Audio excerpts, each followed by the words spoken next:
Welcome to Think Like a Pancreas, the podcast. Our goal is to keep you informed, inspired, and a little entertained on all things diabetes. The information contained in the program is based on the experience and opinions of the Integrated Diabetes Services clinical team. Since this is a very individualized condition, please check with your healthcare provider before implementing any of the weird stuff we may happen to share with you today. I'm your host, Gary Scheiner, owner and clinical director of Integrated Diabetes Services. And today we've got something really fun to talk about: hacks, creative and odd things we do that are off the beaten path to better enhance our diabetes management or our quality of life. And I am delighted to be joined by our clinical team. We may have a couple more people joining us, but I wanted to give everybody a chance just to introduce themselves quickly. Kathryn, why don't you go first, since you love going first? Okay. My name is Kathryn, of course, and I am a clinical exercise physiologist, diabetes care and education specialist, and I use DIY Loop for my personal management, and that's my favorite thing. Awesome. And Kathryn is recently wed. Yep. Yep. Enjoying married life. And she's got a doggie.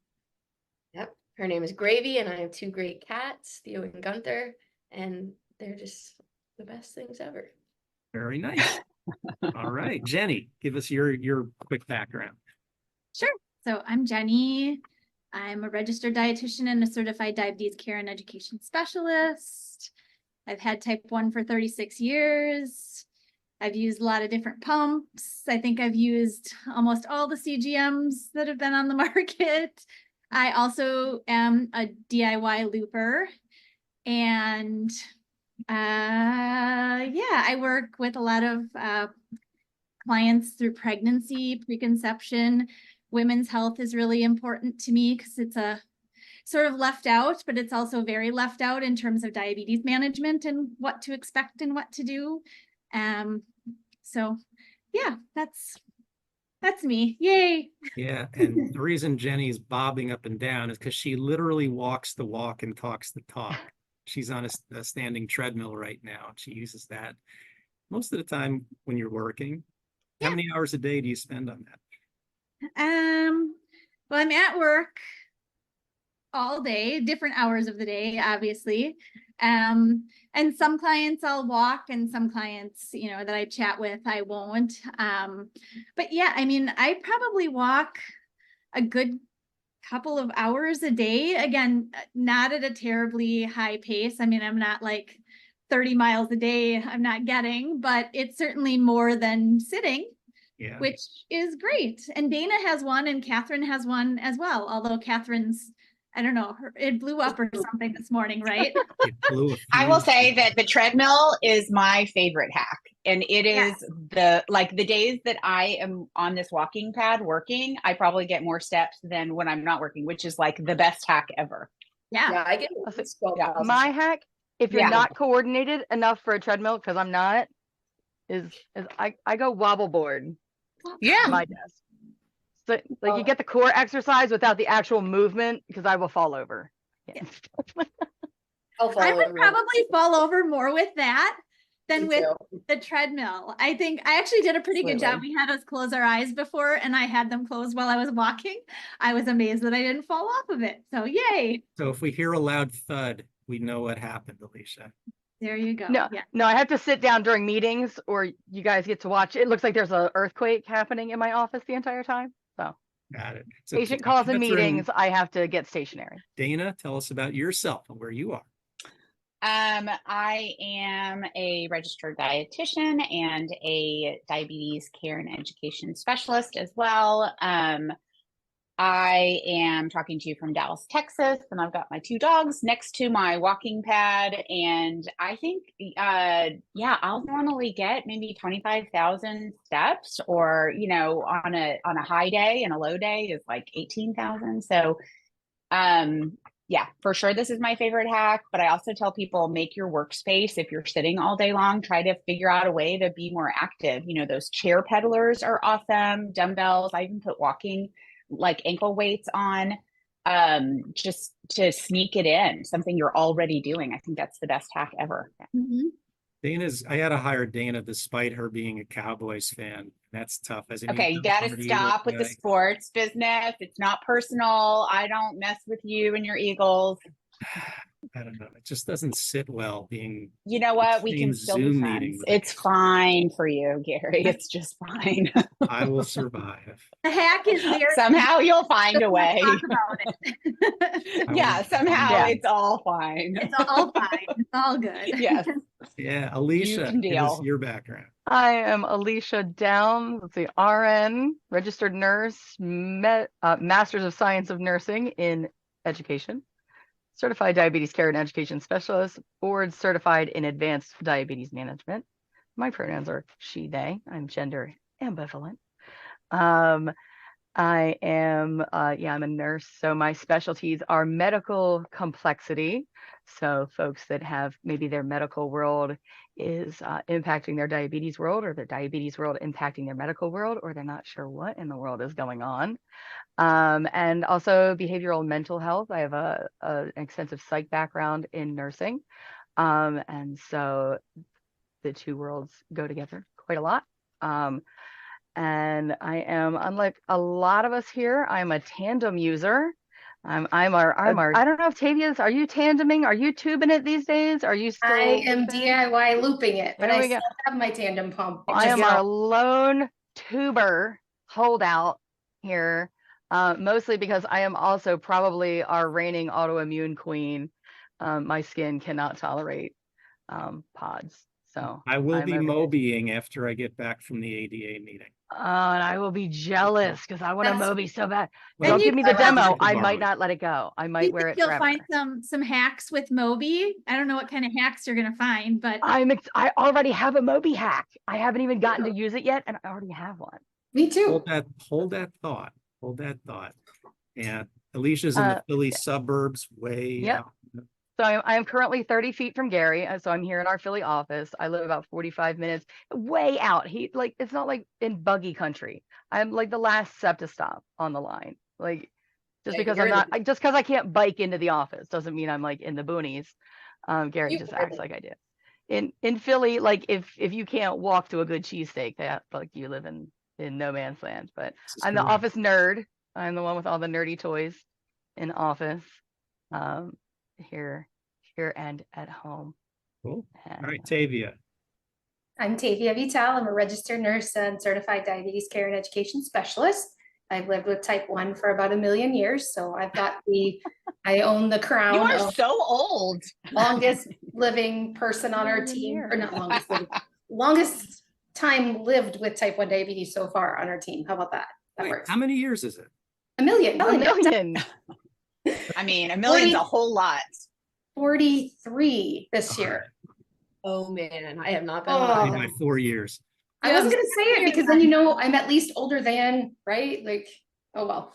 Tavia, have you had diabetes since you were like -6 years old? Like Yes, how? thank you, Alicia. Yes, That's yes, she exactly has. Like you were an ovum with diabetes. How does that calculate? I like working with Alicia. She's my favorite today. I work with a variety of different people across the lifespan with type 1 diabetes. So little babies, toddlers, young children, and their parents, of course. Several adolescents at any given time and their parents usually. Young adults, older adults, people who are working on trying to become pregnant or who are pregnant and working through healthy pregnancy management with their diabetes. I also am bilingual in Spanish, so I work with many of our Spanish-speaking clients. Okay. I'm in And Eastern Iowa. I think I didn't say that part. Eastern Iowa. That's right. Corn is high as the eye can see. Only if I go a couple of blocks that way. I can't see any corn from my office. All right. Couple blocks. That's Couple fair. blocks. corn's probably growing really well this year. We've had a lot of rain. Yes, rain and heat. Corn's happy. Corn is happy. Now, if you take diabetes and remove the EDs, you have DAB, and that's Paula. Paula, tell us about yourself.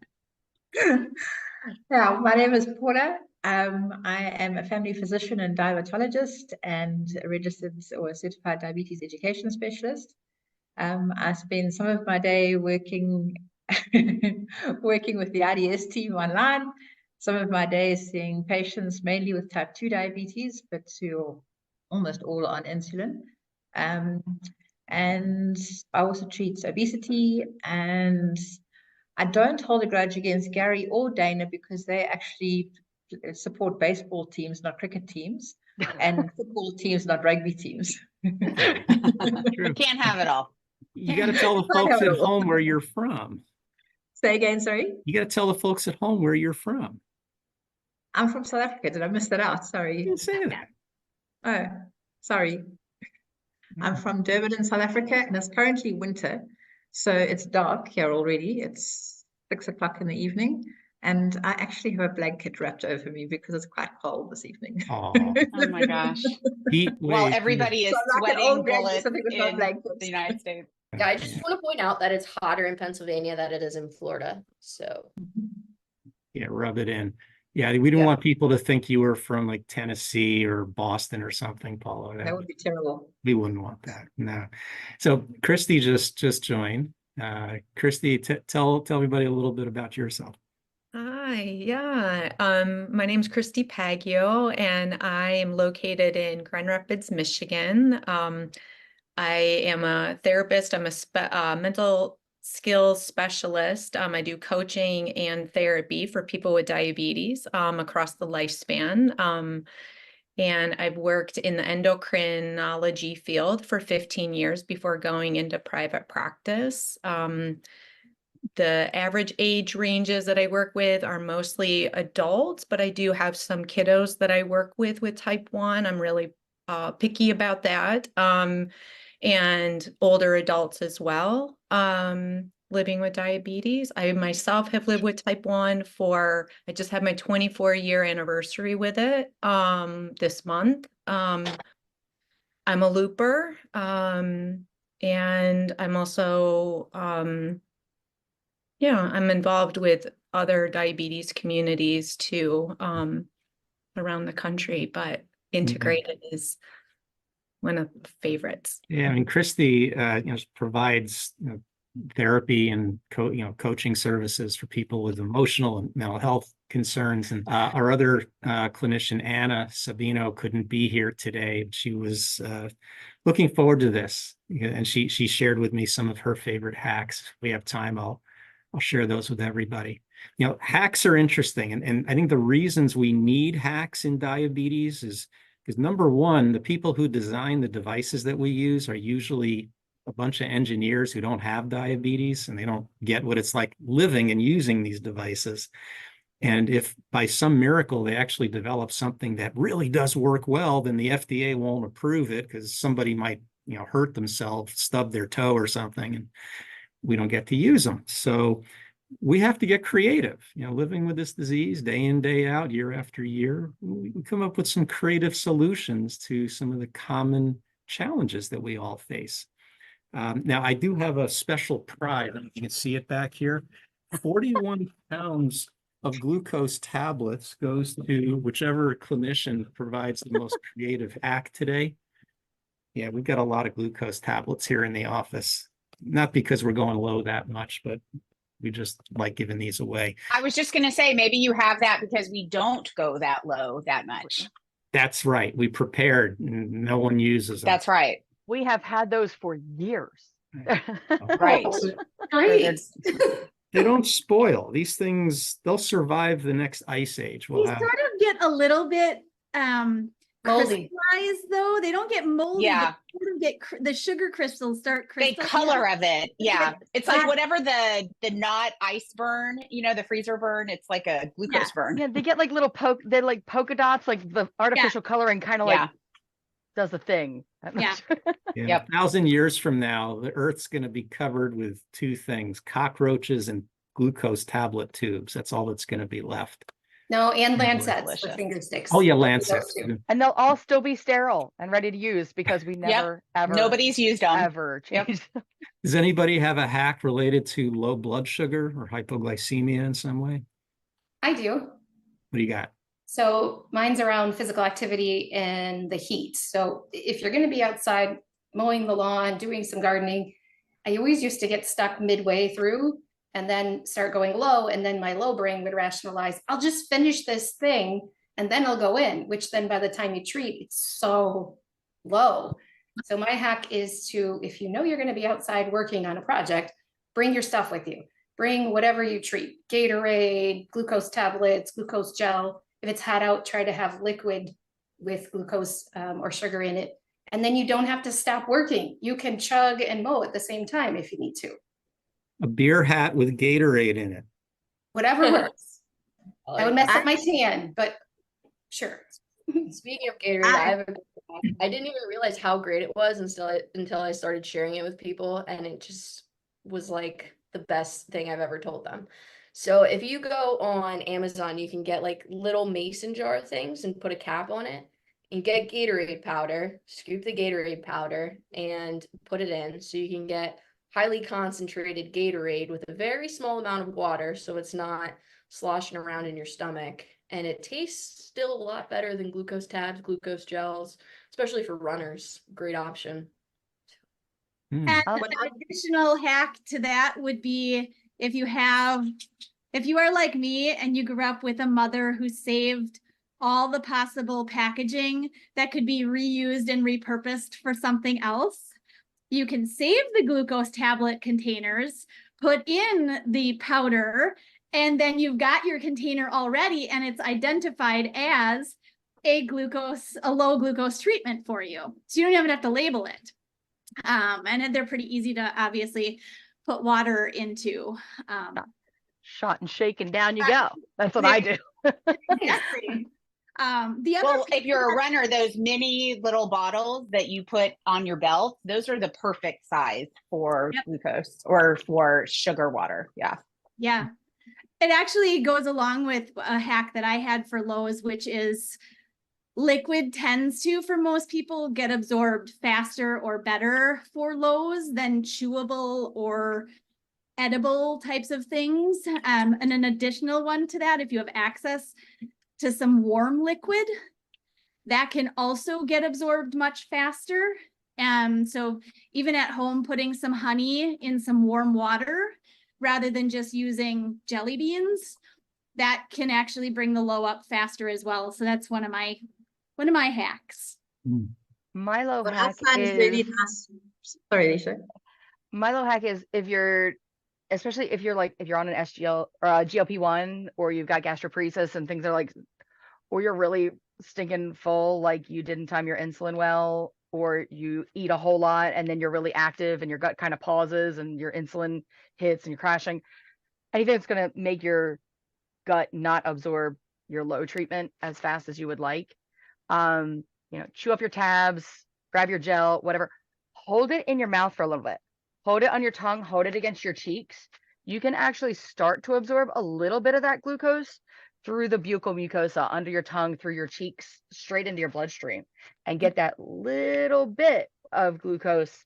That little bit of a bump can actually start to short circuit those symptoms, start to bring your blood glucose, just give you that little bit of an edge before you swallow it. It's also going to warm it up just a little bit, make it absorb through your And stomach that's a good lining trick and for your upper parents GI. also, because you can rub jelly or honey in your little one's cheek. Same thing that you're just You don't- describing. that's- if somebody's especially in the if middle of the somebody's night. like somebody's asleep or they're starting to a little bit and you don't have the glucagon, because shame on you, you didn't do the thing that you're supposed to do, because we're You not left perfect. it at home. You Whatever. can Yeah. you can take a powder or a gel and just rub it on the cheek. Someone doesn't have to physically swallow.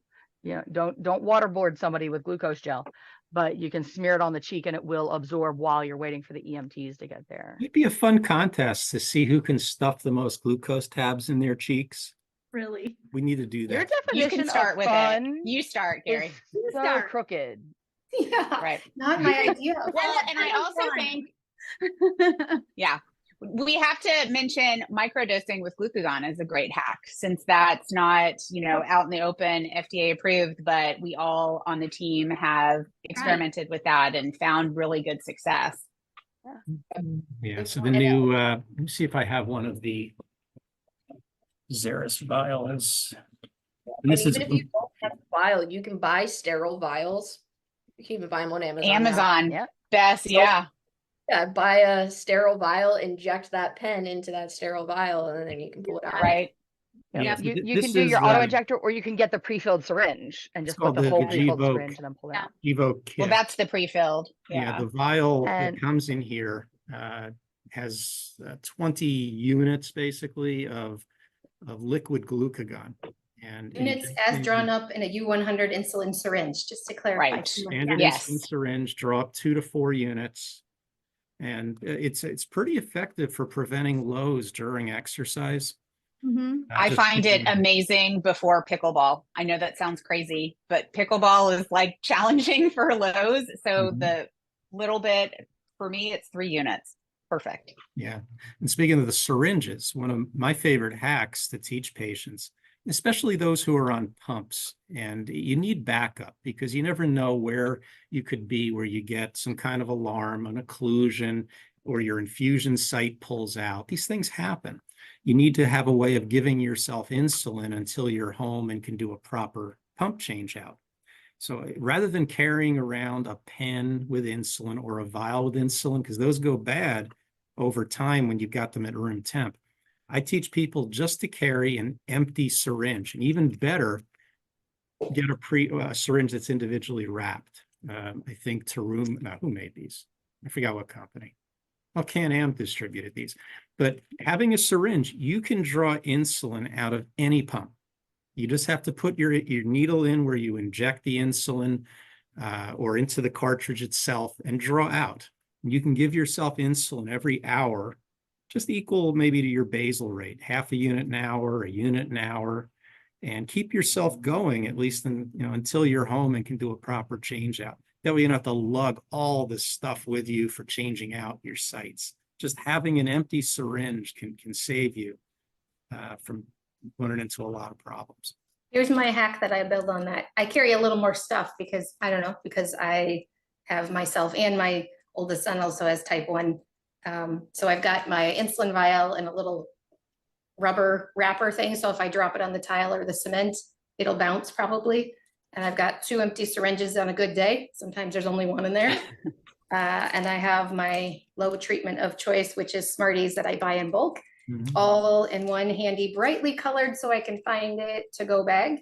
And that just comes with me whether I'm using my normal purse or if we're gonna go hiking, I'll throw it in my hiking bag. Nice and easy. I have what I need in a little thing. Yeah, a good thing with the syringes, though, you can keep it in your car. They don't go bad in the heat. Yep. So, they always say never leave insulin in the car. Even a Frio pouch on a hot day is not going to protect it that well. These empty syringes, these will stand up to all kinds of temperatures. So keep one in your car, keep it in your briefcase, your desk at work, backpack. Keep that empty syringe handy. Never know when you might need one. Yeah, I tell patients do when even if you've never been on syringes, like a lot of people were diagnosed and they started right on pens. They never used a syringe. Get a box of syringes. You don't have to have a prescription in every state. Some states you do. Get your doctor, write you a script. Say, just write me a script for syringes, get 1 box and squirrel them away everywhere. Keep one at a friend's house. Keep one where you work. Like you said, where you work, where you play, where you worship, just squirrel them all over your world. And that way, wherever you are, when your world goes sideways, you've got one. And I keep my low treatment of choice is like fruit snacks. So I keep a fruit snack pack and a syringe taped together, and then I just swirl them around my world. So high or low, I can fix it. I find that's very useful, Alicia, in regards to keeping pens in all different places. Is I say to people, most of my patients are on a basal bolus, they don't really use pumps.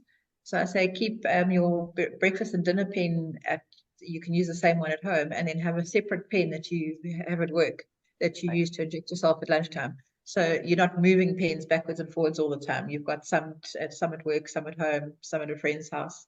And I know it'll get more stability and temperature by doing that too. It's Right. not moving all over the place. Yep. Fewer bubbles since you're not carrying it around, shaking it up. People are more likely to take their insulin if it's convenient, if it's right there. Mm-hmm. Yep. Any glucose monitoring hacks? I have one So that with the products that you get that you the little test tube or the little tubes that your test strips come in. I, for years, used to use the Freestyle Light meters. And so I saved a lot of the little vials because they're really great for bringing along on travel. Aspirin, ibuprofen, Tums fit perfectly into them, like a stack of Tums. So they're great for little bits of things. And then I just, with a Sharpie marker on the top, write what is inside. And it's a lot easier than packing that big old bottle of something. So Yeah, it's I use it for my prescription meds when I travel. I've got old life scanned vials that test strip vials that I use. We used to use like film canisters with old cameras, and now we all use test strips that we don't use as much of anymore either. Film canisters. Wow. Uh-huh. That's going back. I know, that's a throwback. Yeah. Did you have a Polaroid at some point also? I have a Polaroid now. Yeah, those are in again. And Yeah. very expensive. Yes. Yeah. Very nice. Well, you were asking about CGM hacking, and for the G7, I don't even know if this should be a hack. It's just kind of standard of care. As soon as my grace period starts with those 12 hours, I 100% put my new one on and let it marinate under my skin, because otherwise I was getting so many false lows, and this helps tremendously. And it eliminates the warm-up time.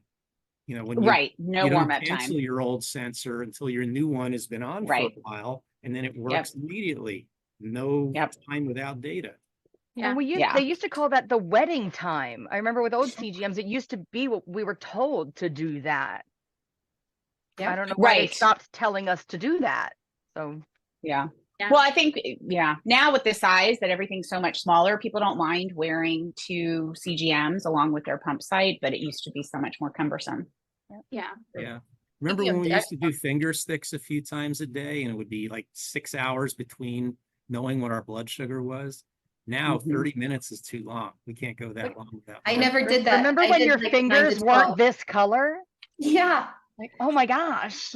I still don't have normal fingerprints. When you get fingerprinted for identification, I still have spots that don't. And my do prints are multiple still times. funky, but the color's right. So that's exciting. And this is an old hack. It may not apply much anymore, but for years, the companies that made glucose meters were trying to build an all-in-one system where you had the meter, the lancing device, and the test strips all built into a unit. And sometimes they got big and cumbersome. One company made one that had a little vacuum inside that would suck the drop from your finger when it pricked it. It was just such a lot of work and a lot of effort. And I came up with the idea of using a rubber band and just wrapping this stuff together. Now I have it all in one. I've got my meter, I got my strips, I got my lancing device. There you go. I was thinking of marketing this. Do you have a only do you have a belt clip? You have to have diabetes written on the rubber band. And then it's Here's the And thing, then if you charge order $17 for it. If you order today, I will include a second rubber band at no extra cost. Wow. But 2 as for long as it's 1. a different color. I don't want the same colored rubber band. Yeah. So think Has that's- anyone had the experience of using a glucometer and taking the batteries out and putting them on your person at night when you're at sub-zero temperatures? Because the glucometers don't, they're not licensed to use at sub-zero temperatures. I just don't go to sub-zero temperatures.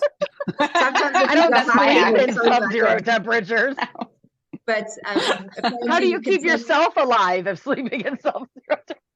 But apparently you could take the batteries out and you just put stick the them under batteries your on your armpit. and you put the batteries on your person and it keeps them warm overnight. And then when you want to test your sugar, you can put them back in again. Another never tried it. option that's kind of in that, I've had a number of skiers or who are, and they do, many times bring their glucometer along on the hills, or hikers in the mountainous kinds of areas.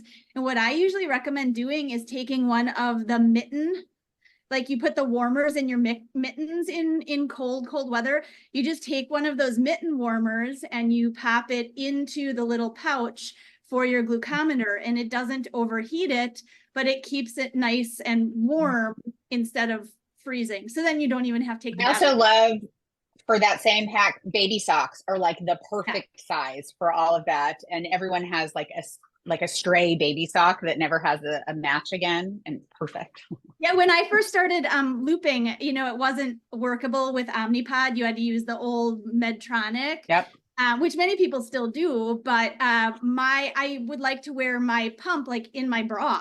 But then it gets all sweaty and like, so that was used a baby sock. Baby sock was perfect. Yeah, it was the perfect I do size. with And my I had tandem babies. pump because you have to wear it screen side out. And that once made me Iron Man.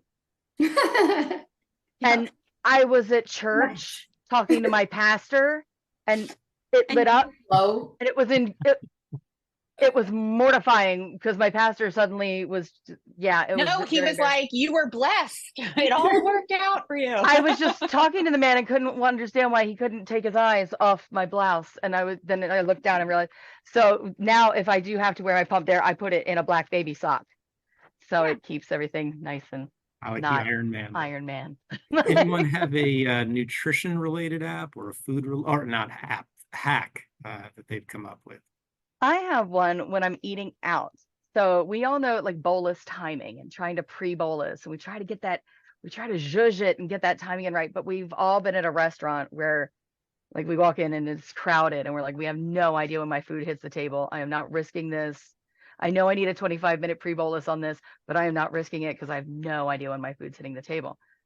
But one of the hacks I'll do is I will identify the higher glycemic index items on my plate and eat them last, effectively having pre-bolused those items by an additional 15 or 20 minutes because I just haven't put them in my body yet. Sure. So I can't pre-bolus the whole meal, but I can pre-bolus those things. Right. Eat your protein first. Yeah. I mean, those are good hacks. The protein first is from the glucose goddess. That's one of but also for weight management too. You know, we always tend to eat the protein if that's like the main event of our meal. And so if you eat the protein first and you're trying to manage, you know, weight, that's a great way not to feel like you're finishing your plate for no, you know. I always say for the pre-bolus for a restaurant or even an unknown timing at a friend's house or a gathering around a holiday when you're not quite sure exactly, but you have a relative idea.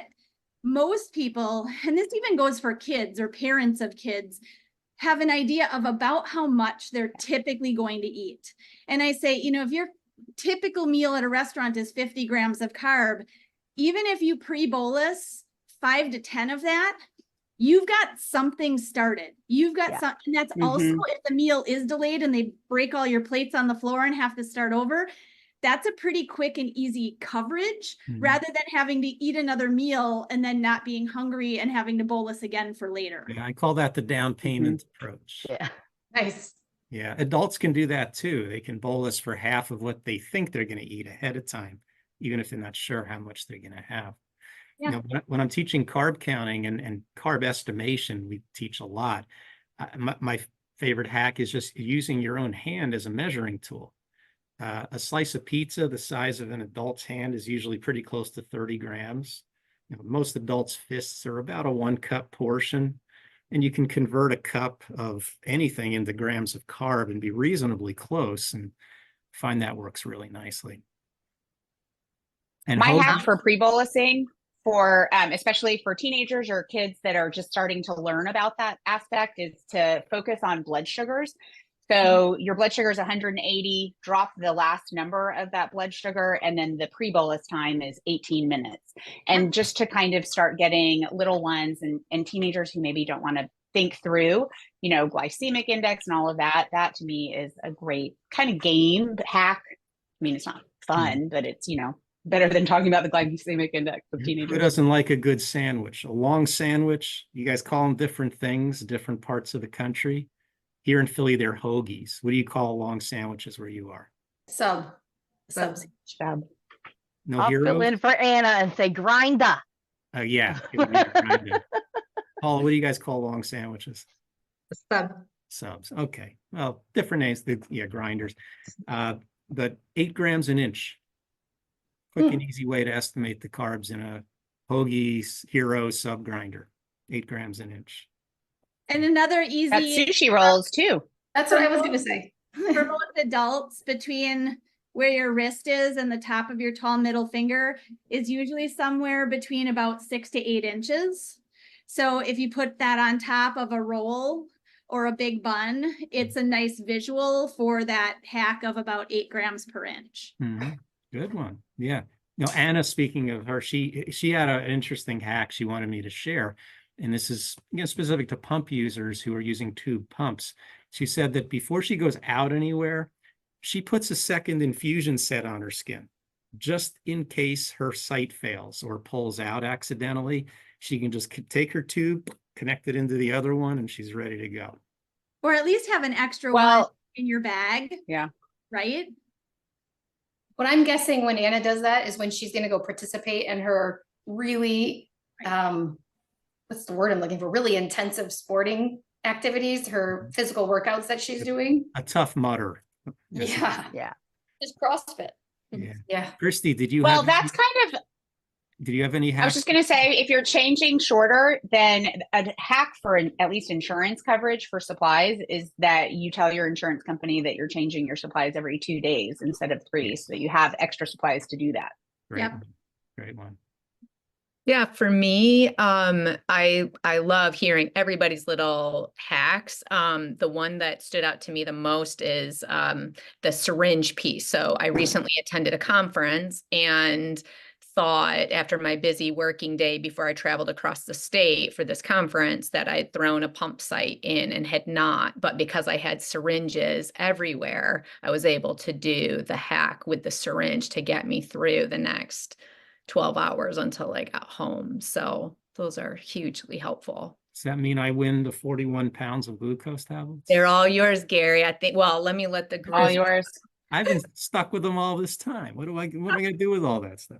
All yours. All It's right. been years. I don't think I've ever seen Gary eat a glucose tablet. I've had glucose. I think the last Yeah. glucose tablets I honestly had were the ones that were made by a company that no longer exists, the GlucoLift ones, because not only were the flavors great, they didn't contain a whole bunch of artificial colors and stuffs. And then when they went out of business, I was like, well, gotta find something else.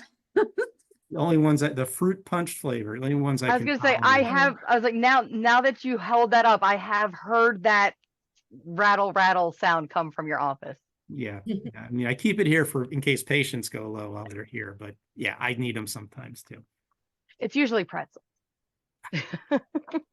Pretzels are way over there.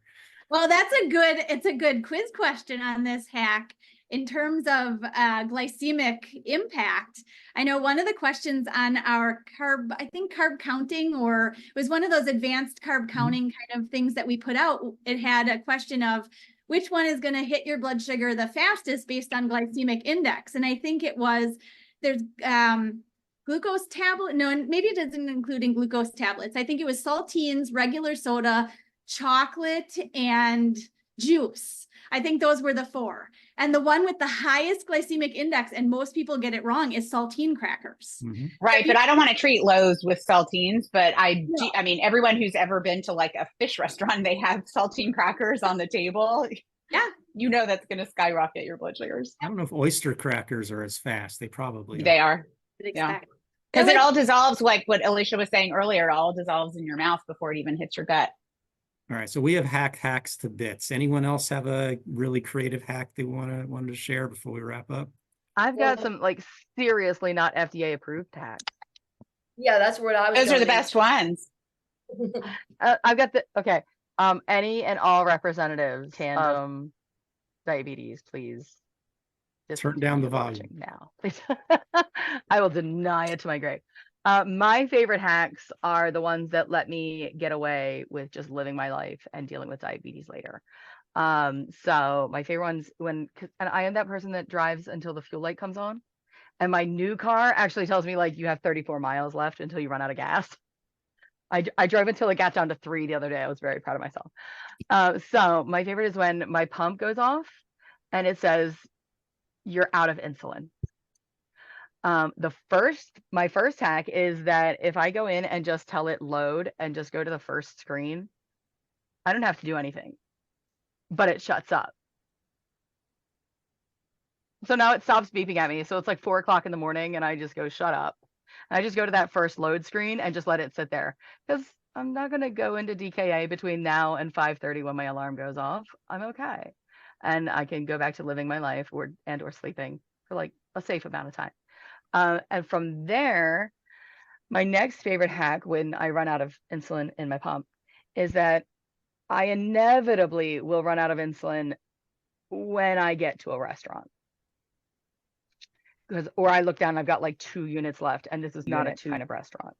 This is I'm gonna hit some carbs kind of restaurant. But I know that there's still insulin in here. And I happen to know that if I do a tubing fill, insulin will just keep coming out of this sucker. There's usually somewhere on the order of like 20 units still left in this thing. So the diabetes educator in me has to say, hey, I am not getting a precision dose out of this thing. But the person who uses a pretty large volume of insulin anyway, and who survived the days when I didn't check my blood sugar on a regular basis, and I practice some pretty swaggy diabetes management. I know that I can then do a tubing fill, and it'll show me that I'm getting roughly like 6 units of insulin. Key, what you said is people on large doses. If you're taking less than say 50 units a day, it's dangerous because this thing if your typical meal bolus is on the order of less than 6 units, that's not going to work for you. But if you're swinging like 10 units for a meal bolus, desert island, you got no insulin, nothing. Yeah, you can certainly do that. And I would remind there's people insulin on in there. Like Gary said, if you've got a syringe handy though, pull that insulin out of there. Now you can take half a unit. Want. With the pods, people often complain if their pod comes off or alarms and they can't use it, they lose all the insulin. No, you can put the syringe right in that injection hole, slowly draw it out. It's almost an opposite of the fill. If the pod is here, filling it, the pod up here, and you kind of have to angle it down, but you can definitely fill easily. I mean, I've gotten at least 80% of what I've filled the pod with when it's died within 24 hours.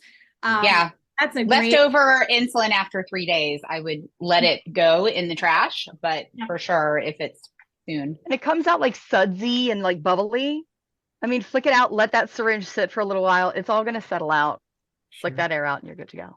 My last little hack for not getting as much into I guess waste and or using less space in your diabetes throwaway red boxes is this whole thing does not have to go in that box. Right. At all. All you have to do is unscrew the cap, pull out the little needle, and put that right into your disposable. It lasts for years. You can even get the little nippers and take just the needle off. And that's all that has to go in the red part. Yeah. For years, my dad used to take my syringes and just snap the top off because it cracks off pretty easily. And that's what used to go in my red disposables rather than the whole syringe. So. All right. So I hope everyone listening and got some useful tidbits of information and ideas. Just remember, you didn't hear it from us. Okay. We are people with diabetes.